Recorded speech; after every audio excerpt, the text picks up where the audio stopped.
owner has a few sheep, with which he goes to the valleys and the mountains and the places where the rain falls, fleeing with his religion from fitna.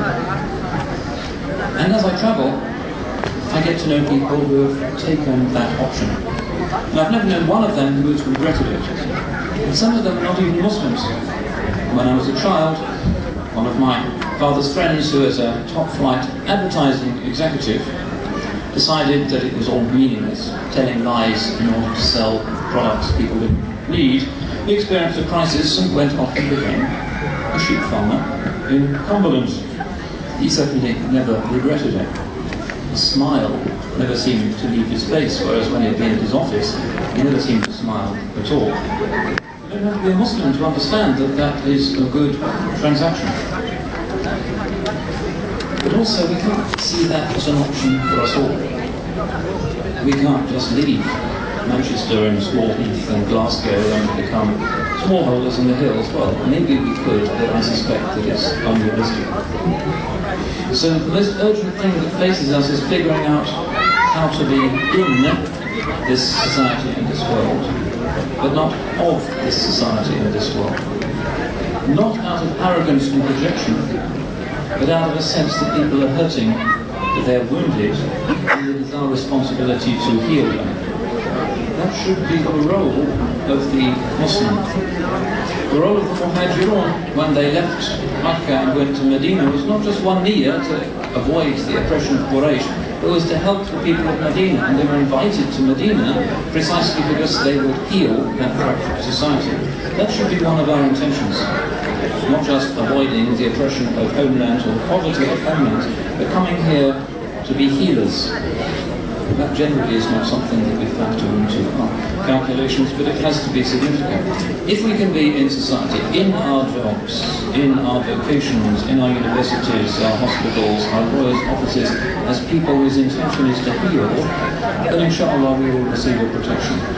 But if we are just there as part of some guilty trade-off between deen and dunya, then we may find that that protection does not come to us, and does not come to our children who observe us as we make various concessions. So this hal min mushammirin lil Jannah, is there someone who will roll up his sleeves for paradise, is something that does not mean run away to a cave. For some people that may be an option, but it is something that means be in the world, but not just a product of the world, not a cog in the system, but somebody who is trying to bring healing. Their man, an ointment for the wound that is the absence of the dhikr of Allah subhanahu wa ta'ala. And whatever our way in life, we should have that as our intention. Who can I help? Who is hurting? Who is lonely?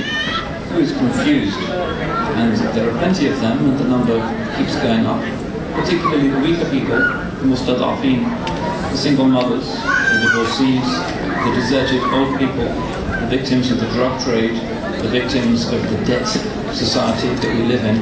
So many victims out there living lonely and shattered lives. We should be the ones who are the healing to those people. And if we are in the world with that intention, then inshallah Allah subhanahu wa ta'ala will give us His protection. Why?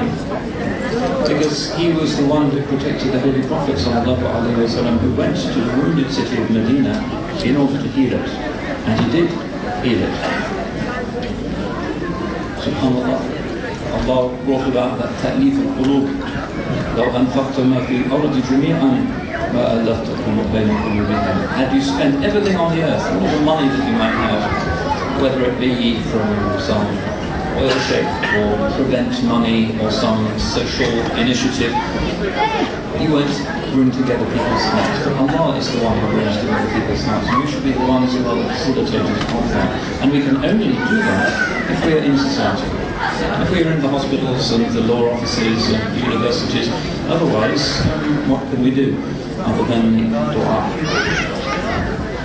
But we need protection, and with the holy month of Ramadan on the horizon, we need to remember that one of the lessons that Ramadan offers us is how to be detached but in the world at the same time, and particularly here.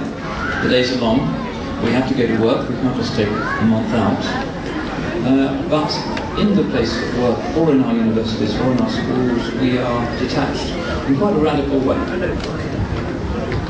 That is the lesson of the believer. In the world, but not really attached to the world.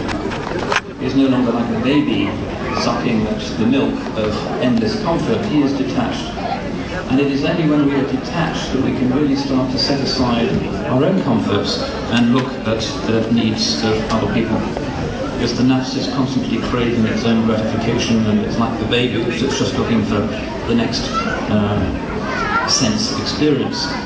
And the modern world makes a lot of money out of encouraging people to think in those terms. But the one who is fasting, he has this junnah, this protection, the siyam junnah, the suit of armour. You're detached. It's like being a fish out of water. You look around and see things and you're still alive, but you want to dip back into the water, but you are detached, and you can, in a sense, be more aware of yourselves and of others in that situation. And this is the lesson that we need to have the intention of acquiring as we move towards Ramadan. Ramadan is a 1 month intense diploma in understanding yourself and in learning the skills of detachment and wara.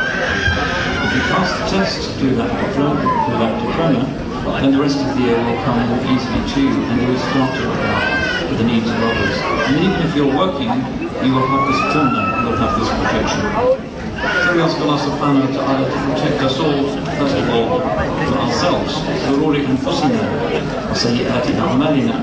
Because we can't protect ourselves from ourselves.